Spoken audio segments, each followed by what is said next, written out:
तो कल जो हम लोग डिस्कस किए थे properties of greatest integer x and fractional part of x.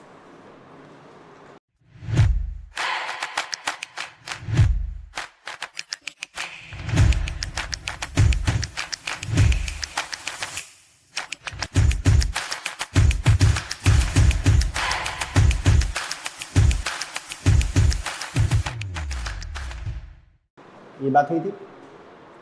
क्या था? पहला पॉइंट तो ये बताया गया था कि x प्लस एन का ग्रेटेस्ट इंटीजर पूछा जाए, जहां पे कहा गया कि n कोई इंटीजर है। क्या होगा answer? Greatest integer of x और प्लस n। ऐसे कह लीजिए कि यहाँ इंटीजर कोई एडेड है तो उसको बाहर निकाल सकते हैं। ये भी एक बताया गया था कि अगर n इंटू एक्स का ग्रेटेस्ट इंटीजर हो तो n into greatest integer of x ये नहीं कर सकते हैं, मल्टीप्लाई में ऐसा नहीं कर सकते हैं। सब में अगर इंटीजर एडेड है वो बाहर निकाल सकते हैं। सही है। दूसरी बात में ये बताया गया था कि x प्लस वाई का ग्रेटेस्ट इंटीजर हो। ठीक है, सीक्वेंस अलग होगा, वो तीसरे में बताया गया था। मतलब यहाँ पे था कि दो नंबर कोई आर्बिट्रेरी वेरिएबल है, उनके सम का ग्रेटेस्ट इंटीजर कैसे निकालेंगे?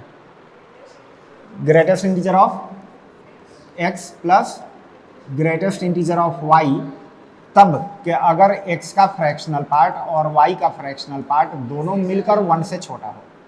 अगर बाय द वे दोनों का फ्रैक्शनल पार्ट, x का फ्रैक्शनल पार्ट प्लस y का फ्रैक्शनल पार्ट 1 से एक्सीड कर रहा है, तब कहा गया कि x का ग्रेटेस्ट इंटीजर प्लस y का ग्रेटेस्ट इंटीजर और प्लस 1, क्योंकि इन दोनों के डेसिमल ऐड होकर के इंटीजर कंट्रीब्यूट कर सकते हैं। वो कितना? 1। कब के? जब उनके डेसिमल मिलके 1 से ज़्यादा रहे तब। तीसरी बात ये बताई गई थी कि अगर x प्लस एन का फ्रैक्शनल पार्ट हो, इस ब्रैकेट का मतलब क्या हुआ कि जो नंबर दिया हुआ है उसकी डेसिमल वैल्यू बताना है, कितना आएगा उसका डेसिमल, तो डेसिमल पार्ट ऑफ x आ जाएगा। क्योंकि ये इंटीजर है तो अगर n इंटीजर है तो इंटीजर ऐड करने से उसके डेसिमल में तो कोई बदलाव आएगा नहीं, वही जो x का डेसिमल है वही रह जाएगा। चौथी बात बताई गई थी क्या, कि किसी नंबर के ग्रेटेस्ट इंटीजर से उसी के नेगेटिव का ग्रेटेस्ट इंटीजर जोड़ेंगे तब क्या आएगा? कितना आएगा? -1। मोस्टली केसेस में -1 आएगा। हाँ, शर्त है कि x इंटीजर नहीं होना चाहिए। अगर x इंटीजर है तो फिर -1 नहीं देगा, तब 0 आंसर दे देगा। ऐसा ही है। पांचवी बात, जो कि कोई बात नहीं है, बेसिकली जो उसकी अंडरस्टैंडिंग है ग्रेटेस्ट इंटीजर और फ्रैक्शनल फंक्शन, उसी के बारे में बात करने जा रहे हैं। क्या था ग्रेटेस्ट इंटीजर x या फ्रैक्शनल पार्ट क्या था? स्टार्टिंग में बताया गया था ना कि x के ग्रेटेस्ट इंटीजर का सिग्निफिकेंस क्या है, क्या समझते हैं वो, कि उस नंबर के इंटीजर पार्ट को रिप्रेजेंट कर रहा है, और फ्रैक्शनल पार्ट क्या रिप्रेजेंट करता है? डेसिमल पार्ट को। बस उसी को फिर हम यहाँ पे लिखने जा रहे हैं कि कोई एक x है तो उसके इंटीजर पार्ट को ग्रेटेस्ट इंटीजर x से रिप्रेजेंट करते थे, और उसी के डेसिमल पार्ट को in fact fractional part of x से रिप्रेजेंट करते हैं। ये तो पता है। तो कई बार हमारे पास इक्वेशन सॉल्व करने के लिए आ जाते हैं, x में, ग्रेटेस्ट इंटीजर में और फ्रैक्शनल फंक्शन में एक इक्वेशन लिखा रहता है, उसको सॉल्व करने के लिए आ जाता है। तो जब हमें पता है कि ग्रेटेस्ट इंटीजर x के इंटीजर पार्ट को रिप्रेजेंट कर रहा है, तो ग्रेटेस्ट इंटीजर की जगह पे i रख दिया जाता है। ये फ्रैक्शनल फंक्शन उसके डेसिमल को रिप्रेजेंट कर रहा है, उसकी जगह पे f रख देते हैं। और ये भी पता है कि अगर x की बात करें तो x वही i और f का सम ही होता है। अरे सही है। ये तो इसमें कोई नई बात नहीं है, वो तो जो हमने समझा था कि ग्रेटेस्ट इंटीजर का क्या मतलब है, फ्रैक्शनल फंक्शन का क्या मतलब है, वही 5वें में लिखवा दिया गया। हाँ, इसका यूज कहाँ पे होगा सुन लीजिए। जैसे मान लिया कि हमसे अगर सवाल कहता है कि find x such that x greatest integer x and fractional part of x forms and arithmetic progression. जैसे ये कह रहा है कि x बताइए कि जिससे x और उसी का ग्रेटेस्ट इंटीजर और उसका फ्रैक्शनल फंक्शन एक AP बनाए। सही है। बताइए कि भाई कि 3 नंबर अगर AP में हो, ABC अगर ए पी में रहे तो इनमें क्या रिलेशन होता है, 2b a प्लस सी के बराबर होता है। जब भी अगर 3 नंबर ए पी में होंगे तो इसमें ए बी सी में ये रिलेशन रहता है। अरे है, क्लियर है? या ऐसे कर लीजिए कि जब ये रिलेशन सेटिस्फाई होगा तो मस्ट है वो ए पी में होंगे। तो ऐसे ही अगर कह रहा है कि भाई कि ये तीनों ए पी होना चाहिए, तो ए पी तब बनेगा कि जब 2 इंटू ग्रेटेस्ट इंटीजर एक्स की value x plus fractional part of x के बराबर हो। अब इसको सेटिस्फाई करने वाला एक्स चाहिए, तो यानी कि हमें वो एक्स चाहिए कि जो इस इक्वेशन को सेटिस्फाई करे। तो एक तरह से ये इक्वेशन सॉल्व करके एक्स निकालना है। तो वही मैंने बात कहा कि जब भी आपको एक्स में ग्रेटेस्ट इंटीजर में और फ्रैक्शनल फंक्शन में अगर कोई इक्वेशन सॉल्व करना पड़े तो आप क्या करिए कि इसमें पुट कर दीजिएगा ग्रेटेस्ट इंटीजर एक्स की जगह पे आई और फ्रैक्शनल फंक्शन ऑफ एक्स की जगह पे एफ रख दीजिएगा, और एक्स है तो उसकी जगह आई प्लस एफ रख दीजिएगा। भाई वैसे अगर देखा जाए, यहाँ पे गौर करें तो इक्वेशन तो हमारे पास एक ही है, लेकिन अननोन जैसे उसमें 3 दिख रहे हैं। कितने टर्म्स दिख रहे हैं? 3। इक्वेशन एक ही है, और इक्वेशन सॉल्व करने का एक जनरल रूल होता है कि जितने अननोन हो उतनी ही इक्वेशन हो तब सॉल्व होगा। अब अननोन 3 और इक्वेशन हमारे पास एक ही है, तो नॉर्मल तरीके से तो सॉल्व होगा नहीं। तो अब वही सोच रहे हैं कि क्या वाकई में 3 अननोन है? तो नहीं, 3 नहीं है, उसमें एक दूसरे से रिलेटेड है। क्या है कि एक ही नंबर x का एक पार्ट ग्रेटेस्ट इंटीजर है और एक पार्ट फ्रैक्शनल फंक्शन है। तो इसमें हमने आई एफ और इस x की जगह आई प्लस एफ रख दिया। तो जब हम रखेंगे इक्वेशन, अब ये आ जाएगा कितना, 2i equal to I plus F और प्लस का f। i इधर सब्ट्रैक्ट करिए तो i इक्वल टू 2f, यानी कि जो हमें 3 अननोन दिख रहा था अब एक तरीके से 2 अननोन आ गया। पहले तो 3 दिख रहा था, लेकिन अब कितने में आ गया? 2 टर्म में आ गया। ऐसा ही है। अब यहां सब हम सॉल्व करें तो अगेन 2 अननोन है तो 2 इक्वेशन रहता तब नॉर्मल तरीके से सॉल्व होता। इक्वेशन अभी भी एक ही है, तो अब नॉर्मल तरीके से तो सॉल्व नहीं होगा। अब इसमें एक तरीके से अंदाजा लगाना पड़ेगा, यानी कि हिट एंड ट्रायल ही लगाना पड़ेगा। एक तरीके से इसका अप्रोच यही होगा, मतलब कि इसके लिए एक स्टैंडर्ड मेथड यही है, क्योंकि मैंने कहा कि भाई 2 अननोन है, 2 इक्वेशन होता तब तो नॉर्मल अप्रोच लगाते। इक्वेशन एक ही है तो फिर अब इसके अलावा हमारे पास कोई चारा नहीं है, तो हिट एंड ट्रायल लगाएं। हिट एंड ट्रायल में अब ये हमें सर्च करना है कि डेसिमल कितना रखें कि ताकि उसका डबल करें तो आई बन जाए।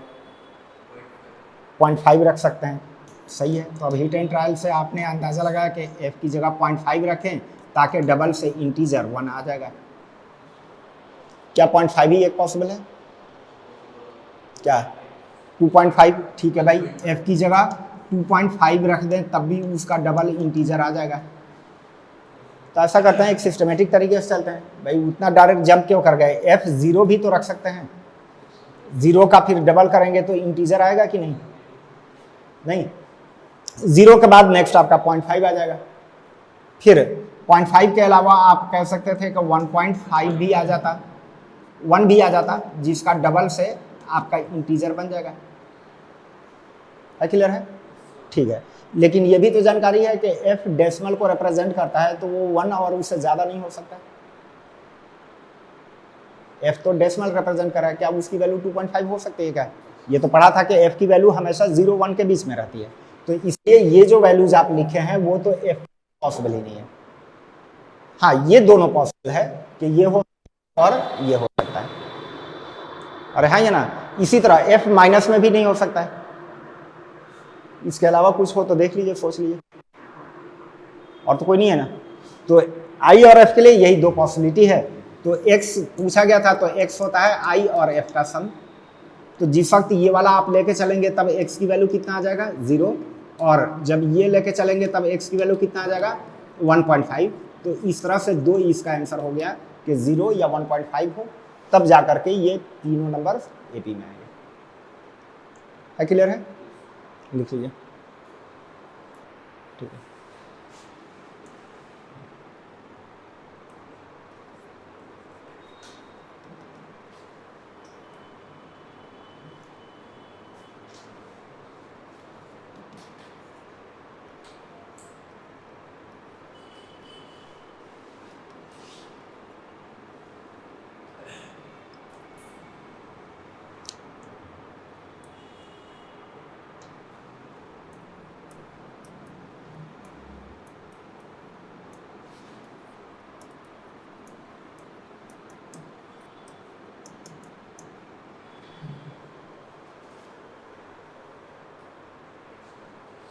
y equal to 2 greatest integer x plus 3, जो इक्वल है greatest integer of x minus 5 plus 2।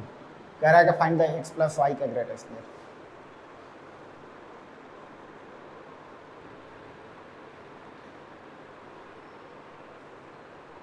हाँ जी,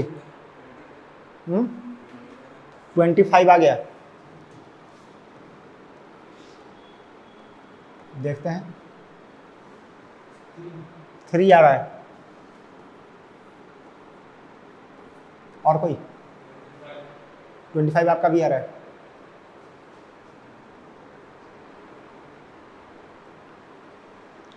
चलिए अब देखिए तो इधर एक्स वाई दोनों के सम का ग्रेटेस्ट इंटीजर कैसा निकलेगा? Greatest integer of X plus greatest integer of Y, ये कैसे पता है? ये बताया गया कि दो नंबर के सम का ग्रेटेस्ट इंटीजर कितना होगा। क्या बताया गया है? एक्स का ग्रेटेस्ट इंटीजर प्लस वाई का ग्रेटेस्ट इंटीजर, लेकिन इस कंडीशन पे। क्या ये वाली कंडीशन यहाँ पे सेटिस्फाई हो रही है या ये वाली हो रही है? एनीवे, जो भी इसका आंसर देना है, तो आंसर देने के लिए आपको x के डेसिमल y के डेसिमल पे गौर करना पड़ेगा कि उनके डेसिमल्स क्या हैं, तब तो डिसाइड होगा कि उनके डेसिमल का सम 1 से छोटा हो रहा है या 1 से बड़ा हो रहा है। तो आप x और y के डेसिमल्स क्या हैं वो पता करिए, तभी आंसर कर पाएंगे। बता सकते हैं x का डेसिमल या y के डेसिमल के बारे में? हाँ, x का डेसिमल कितना है उस पर गौर किया, या y का डेसिमल कितना है? क्या नहीं है? किस में? नहीं, y इंटीजर। x के डेसिमल कितना है वो तो नहीं पता चल रहा है, लेकिन अगर गौर से देखें तो y के बारे में पता चल रहा है कि y इंटीजर है। यहां पे हम कह सकते हैं कि y इज इंटीजर। और वो कैसे? तो चूंकि y की वैल्यू लिखा हुआ है 2 into greatest integer x plus 3, ये लिखा हुआ है। पता है कि ये हमेशा इंटीजर होता है, 2 से मल्टीप्लाई होगा तब भी इंटीजर, 3 ऐड हुआ तब भी इंटीजर। तो y की जो वैल्यू दी हुई है उससे ये समझ में आ गया कि y इंटीजर है। और अगर इंटीजर है तो उसके लिए ये रूल सिखाया गया कि इंटीजर को बाहर निकाल सकते हैं। तो ये कितना बनेगा? तो x का ग्रेटेस्ट इंटीजर और प्लस y, क्योंकि y इंटीजर था वो इंटीजर को बाहर निकाल दिया। फिर y की यही वाली वैल्यू उठा करके रख दीजिए, तो इस तरह से आ गया ग्रेटेस्ट इंटीजर x, और y की जगह पे कितना आ गया? तो 2 greatest integer x plus minus plus 3। तो इस तरह से बन गया 3 ग्रेटेस्ट इंटीजर x और प्लस 3। अब x के ग्रेटेस्ट इंटीजर निकालना है, वो रख दीजिएगा, आपका आंसर आ जाएगा। अब x का ग्रेटेस्ट इंटीजर कैसे निकलेगा? तो यहाँ पे इक्वेशन दिया हुआ है, इस इक्वेशन को ही सॉल्व करिए। क्या दे रखा है कि 2 into greatest integer x plus 3 is equal to greatest integer of x minus 5 plus 2। Solve करिए, इससे ग्रेटेस्ट इंटीजर x निकालिए, वो उठा के रख दीजिए। आगे कैसे सॉल्व करें भाई? आगे का कुछ बताइए, क्या करें? -5 बाहर आ जाएगा क्योंकि वो एक इंटीजर है। तो इस तरह से इस x को लाकर इधर माइनस कर दीजिए, तो ग्रेटेस्ट इंटीजर x प्लस 3 का आंसर कितना हो गया? -3। तो ग्रेटेस्ट इंटीजर x का आंसर कितना हो गया? -6 हुआ ना। 3 तो उधर गया ना, अरे हाँ, ये ना। अब ये ग्रेटेस्ट इंटीजर x की वैल्यू उठा के रखिए यहाँ पे, तो कितना हुआ? 3 इंटू -6 और प्लस का 3, तो -15 इसका आंसर होगा, -15। कोई नहीं है, तो ये मेरा ऑप्शन कौन सा दिया हुआ था? आप ही लोगों ने तो दिया, सबका गलत है। क्यों नहीं आ सकता है? ग्रेटेस्ट इंटीजर x की वैल्यू माइनस में नहीं होता है? ग्रेटेस्ट इंटीजर x की वैल्यू माइनस में होता है कि नहीं होता है ना? -1, -2, -3 सारे नेगेटिव इंटीजर होते हैं। तो यहाँ जब दिख रहा है कि ग्रेटेस्ट इंटीजर माइनस में है, तो ऑब्वियसली ये भी माइनस में तो होगा ही।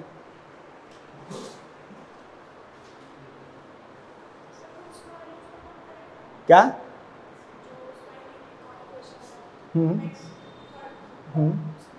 इसके नीचे ये दोनों ऐड किया यहाँ पे ना, ग्रेटेस्ट इंटीजर x की वैल्यू ही रखनी है ना। हाँ, वही तो रखें। तो ग्रेटेस्ट नियर एक्स कैसे निकाले, वही तो कह रहा हूँ कि यहाँ पे इक्वेशन दिया हुआ है उसको सॉल्व करके निकालिए। ग्रेटेस्ट इंटीजर एक्स रखा तो एक्स प्लस वाई के ग्रेटेस्ट इंटीजर की ही तो आंसर आ रहा है। कहाँ से शुरू किया है, ये किसका आंसर कर रहे हैं, एक्स प्लस वाई के ग्रेटेस्ट इंटीजर ही इसके बराबर, वो इसके बराबर, वो इसके बराबर और वही इसके बराबर, तो वैल्यू तो हम इसी की बता रहे हैं। हाँ, ये वैल्यू आकर के यहाँ पे अटक गई थी, यहाँ पे रुकी थी कि अब ग्रेटेस्ट इंटीजर का आंसर क्या है वो इसमें पुट करेंगे तब मिलेगा। ग्रेटेस्ट इंटीजर का आंसर यहाँ से सॉल्व किया है। किसकी वैल्यू निकाल रहे हैं, इसी की तो वैल्यू निकाल रहे हैं ना, और इसी की वैल्यू पूछा था, यही इसके बराबर है, यही इसके बराबर, यही इसके बराबर, वही सब चल रहा है। अरे ठीक है या नहीं है, हो गया या अभी भी कोई कंफ्यूजन है?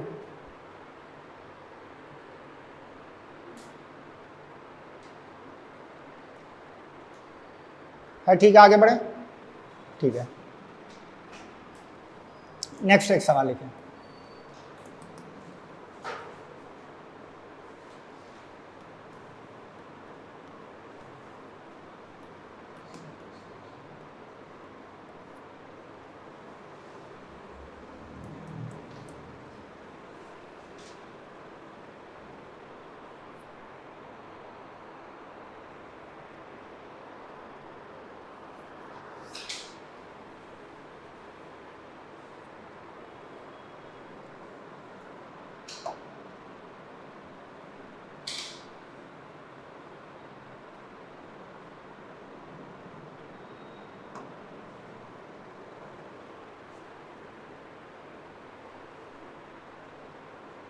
क्या इसका मतलब है, क्या इस सिंबल से अवेयर है, क्या मतलब है? समेशन किसका? समेशन मतलब सम करने के लिए वो एक सिंबल है जिसको समेशन पढ़ते हैं। किसका सम करना है, तो कह रहा है कि यहाँ पे R1 से 200 तक जो लिखा हुआ है वो इंडिकेट कर रहा है कि R एक वेरिएबल है और सामने R का फंक्शन रखा हुआ है, तो उस फंक्शन में R की वैल्यू 1 से 200 तक रखिए, इंटीजर फॉर्म में रखिए, 1 से 200 तक इंटीजर फॉर्म में रखिए और जो कुछ मिले उसको सम अप कर दीजिए, ये इसका मतलब होता है। तो R जब शुरू में 1 रखेंगे तो क्या बनेगा, 1/100 का फ्रैक्शनल पार्ट, उसके बाद R की जगह 2 रखिए तब उसका आंसर कितना बनेगा, 2/100 का फ्रैक्शनल पार्ट। अब 3 रखिए तो 3/100 का फ्रैक्शनल पार्ट, और इस तरह से रखते जाना है, कहाँ तक, 200 तक, तो 200/100 का फ्रैक्शनल पार्ट, और जो कुछ जनरेट हुआ उस सबको सम कर देना है। सम के लिए ये सिंबल यूज करते हैं। है क्लियर है? क्लियर है। अब बताइए इसकी वैल्यू क्या होगी 1/100 के फ्रैक्शनल पार्ट की? हाँ, 0.01, वही, यानी कि जो लिखा हुआ है 1/100 वही। मैं पूछ रहा हूं कि 1/100 के फ्रैक्शनल पार्ट की क्या वैल्यू होगी? 0.1 मतलब 0.01 ना, कैसे कैसे? हाँ, तो यही आंसर है, सही है। अरे सही है, पूरा डेसिमल है तो डेसिमल है तब तो यही आंसर हो जाएगा, तो इतना चक्कर में क्यों पड़ रहे हैं, 1/100 ही कह दीजिए, वही बता रहे हैं ना। क्या मतलब, कोई नंबर अगर 1 से छोटा है तो पढ़ाई था कि उसका फ्रैक्शनल पार्ट वही नंबर हो जाएगा, ये पूरे डेसिमल में ही तो है। बताइए 0.2 का डेसिमल पूछा जाए कितना आंसर देंगे? 0.2 के डेसिमल की वैल्यू, 0.2 पे ये ब्रैकेट लगा हुआ है, क्या आंसर दिया जाएगा? 0.2 ही दिया जाएगा ना। 0.99 के डेसिमल की क्या वैल्यू होगी? 0.99 ही देंगे ना भाई, जो नंबर खुद डेसिमल में है तो उसके डेसिमल पार्ट की तो वही आंसर हो जाएगा। अरे हाँ या ना, और डेसिमल में जैसे कोई नंबर अगर 1 से छोटा है तो ऑब्वियस है कि वो प्योर डेसिमल में है। तो क्या हमें ये पता है कि कोई भी x जब 0 से बड़ा और 1 से छोटा हो तो उसका डेसिमल पार्ट वो नंबर x ही हो जाता है। तो इसी तरह ये 0 से बड़ा है और 1 से छोटा है तो डेसिमल पार्ट में कितना हो जाएगा, यही नंबर एज इट इज 1/100। अगले वाले का डेसिमल पार्ट बताइए, 2/100 ही हो जाएगा। अगले वाले का डेसिमल 3/100 ही हो जाएगा। कब तक यही नंबर आंसर आता रहेगा? यही सेम नंबर्स जैसे 3/100 का डेसिमल यही लिख दिया, यही सेम कब तक आंसर आता रहेगा? जब तक के नंबर 1 से छोटा है। तो 1 से छोटा कहाँ तक है? तो इसी कंटिन्यूएशन में जब चल रहा है तो एक बार 99/100 आएगा, उसके बाद आएगा 100/100, फिर आएगा 101/100। तो 1 से छोटा तो यही है, तो यहां तक का आंसर तो 99/100 ही आएगा ना। अरे हाँ या ना, कि जितने नंबर 1 से छोटे हैं सबका डेसिमल एज इट इज वो नंबर ही आंसर आ जाएगा। प्लस अब अगला इसका बताइए कितना होगा? इसका डेसिमल कितना होगा? 0, क्योंकि प्योर इंटीजर है, प्योर इंटीजर का डेसिमल 0 होता है। प्लस अब अगले वाले का बताइए कितना होगा? पॉइंट 0.1 चेक करके बताइए, फिर चेक कर लीजिए। 0.01 कैसे? तो एक्चुअली जो 100/1 मिनट सही कह रहे हैं आप, लेकिन अब सुन लीजिए कैसे। एक्चुअली ये नंबर है 1 + 1/100 और देन इसका डेसिमल। 1 इंटीजर है और प्लस 1/100 है। अगला वाला नंबर पता है कि 1 और प्लस 2/100 है। अरे हाँ ये ना, और 1 + 1/100 का डेसिमल कितना होगा? तो 1/100 होगा। 1/100 होगा। कैसे? तो इसको दो तरीके से एक्सप्लेन कर सकते हैं। कहा गया कि यहां पे देखिए कि x + n का डेसिमल पूछा जाए तो n को गायब कर दीजिए, x का डेसिमल हो जाएगा। अरे सही है। या ऐसे कह लीजिए कि ये भी हमने पढ़ा था कि जो भी नंबर x 1 से बड़ा है और 2 से छोटा है तो उसके डेसिमल निकालना है तो x में से 1 माइनस कर दिया जाएगा। यही तो समझा गया था। तो या तो पूरी वैल्यू में से 1 माइनस कर दीजिए, अपने आप ही आ जाएगा। बताइएगा अगले वाले का डेसिमल कितना होगा? वो भी 2/100 होगा। उससे अगले वाले का 3/100 होगा। ये कब तक ऐसे, कहां तक इस तरीके से आप निकाल सकते हैं? हाँ, तो जब 199/100 होगा, 199/100 होगा तो उसका डेसिमल निकालेंगे तो वो आ जाएगा 1 माइनस करके, यानी कि 99/100 आ जाएगा। अरे सही है, क्योंकि 199/100 वाला जो नंबर है वो भी 2 से छोटा है और जितने भी 2 से छोटे हैं सब में से 1 माइनस कर देना है। तो 199/100 में से 1 माइनस करेंगे, कितना हो जाएगा? 99/100। एक और आखिरी बच गया, उसका भी डेसिमल बता दीजिए कितना है? 0 है वो है। सही है। तो इधर वाले का तो डेसिमल ये आ गया और उससे आगे बढ़े तो उसका डेसिमल ये वाला आ गया। अब इन सबको ही जोड़ना है। तो दिख ही रहा है कि जितना यहां पे दिया हुआ है वही उस ब्रैकेट में। जब सेम चीज है तो एक ही को ऐड करके ट्वाइस कर दें, यानी कि 1/100, यहां पे आपका 2/100, फिर उसके बाद 3/100 और इस तरह से 99/100 को जोड़िए और उसी को ट्वाइस कर दीजिए। इनका सम कितना होगा? अब इन सबको जोड़ के क्या आंसर आएगा? तो सबके एलसीएम में तो 100 ही है, ऊपर 1 2 3 से लेकर के 99 तक है। सही है। 1 से 99 तक का सम कितना होता है? तो ये भी पढ़े होंगे कि 1 2 3 से लेकर n तक जोड़ा जाए तो कितना बनता है? n+1 डिवाइडेड बाई 2 बनता है। 1 से n तक जोड़े तो उसी फॉर्मूले से 1 से 99 तक वाले को जोड़ दें, कितना बनेगा भाई? 2 तो बाहर है और 1 से 99 तक जोड़ेंगे तो n × n+1/2 और डिवाइडेड बाई 100 निचला है। 2 और 100 तो है ही, 1 से n तक का सम n+1/2।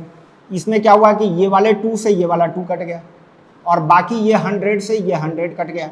फाइनली आंसर कितना आ गया? 99। ये इसका आंसर है। ऐसा ही है। ये सवाल अभी रिसेंट में ही मेंस में पूछा गया था। रिसेंट का मतलब कि ये इधर 21 22 23 वगैरह का ही कभी है। अब चूंकि एक ही साल में इतने सारे पेपर होते हैं वो एग्जैक्ट ईयर तो याद नहीं, लेकिन ये बस 1 2 सालों का ही पूछा हुआ सवाल है। शायद पिछले साल का ही है या उससे पिछले साल।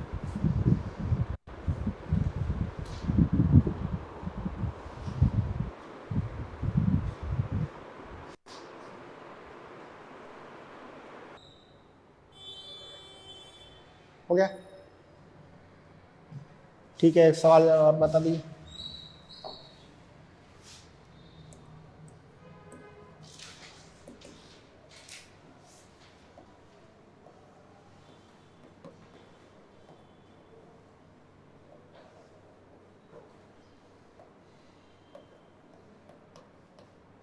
ये बता दीजिए।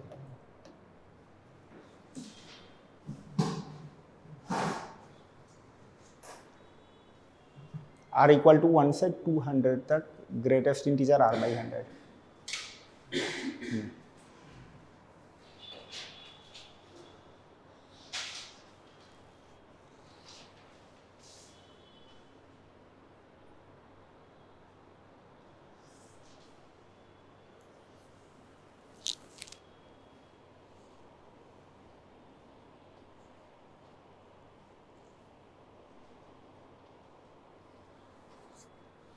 समेशन का पहले मतलब समझा दूं फिर ये पे कि r इक्वल टू 1 से 100 तक, r वेरिएबल है जिसकी वैल्यू इंटीजर फॉर्म में 1 से 200 तक रखना है। किसमें? तो जो सामने फंक्शन दिया हुआ है।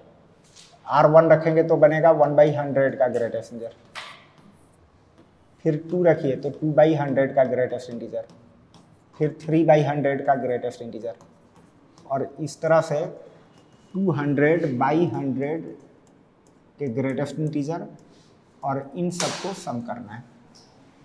ये तो उस सिंबल का मतलब है, यानी कि जो शॉर्ट में यहाँ पे लिखा हुआ था उसका मतलब ये है। अब इसकी वैल्यूज बतानी है।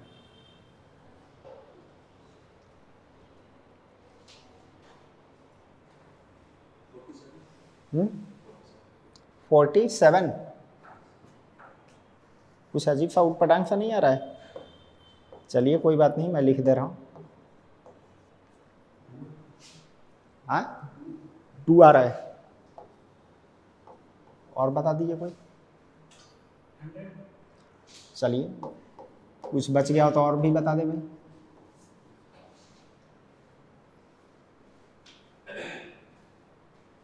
चलिए इस ब्रैकेट का तो मतलब समझते हैं क्या? ये जो ब्रैकेट दिया हुआ है ग्रेटेस्ट इंटीजर, मतलब हुआ कि जो नंबर दिया है उससे छोटा इंटीजर। तो इस वाले टर्म का आंसर बता दीजिए कितना होगा। सिर्फ एक टर्म का आंसर बताइए कितना होगा। 0 होगा। क्यों? तो ये हमने पढ़ा था कि जो भी x 0 से बड़ा 1 से छोटा सबका ग्रेटेस्ट इंटीजर तो 0 होगा। तो ये भी चूंकि 0 से बड़ा है 1 से छोटा है 0 होगा। चलिए अगले टर्म का बता दीजिए। वो भी 0। अगले का वो भी 0। कब तक 0 आएगा? जब तक 1 से छोटा है। और 1 से छोटा कौन सा है? तो हम कह रहे हैं कि 99/100 जो है ये भी 1 से छोटा है, और इसका आंसर भी 0 ही आए 0 आ जाएगा। देखते हैं। ये तो आपका आ गया। डी में तो नन ऑफ दीज ही लिख दूं। ये मेरा ऑप्शन है, बाकी वो आप लोग का है। यहां तक तो क्लियर है कि इसका भी 0 आएगा। अरे ये छोड़िए, इधर देखिए, है 0 है आंसर। चलिए अब यहां तक तो 0 हो गया। इससे अगला है 100 का ग्रेटेस्ट इंटीजर, और फिर उससे अगला है 101/100 का ग्रेटेस्ट इंटीजर। इसका कितना आएगा? 1। ठीक है, बढ़िया। अगले वाले का वो भी 1। क्यों?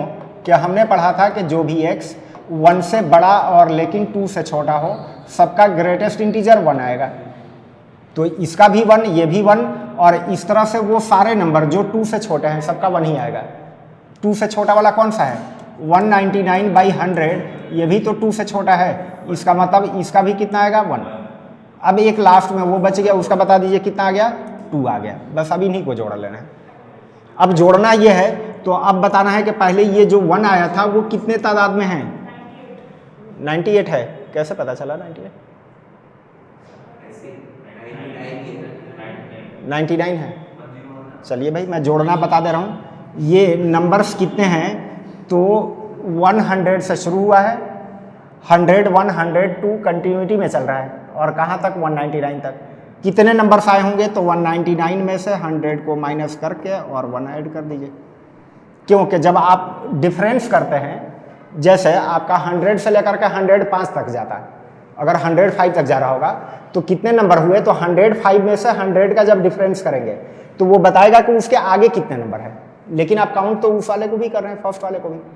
तो 100 से 199 तक जाने में कितने नंबर होंगे, तो इसमें से आप इसको माइनस करेंगे तो वो बताएगा कि इसके आगे कितने नंबर है। तो इससे आगे कितने हैं, तो 99।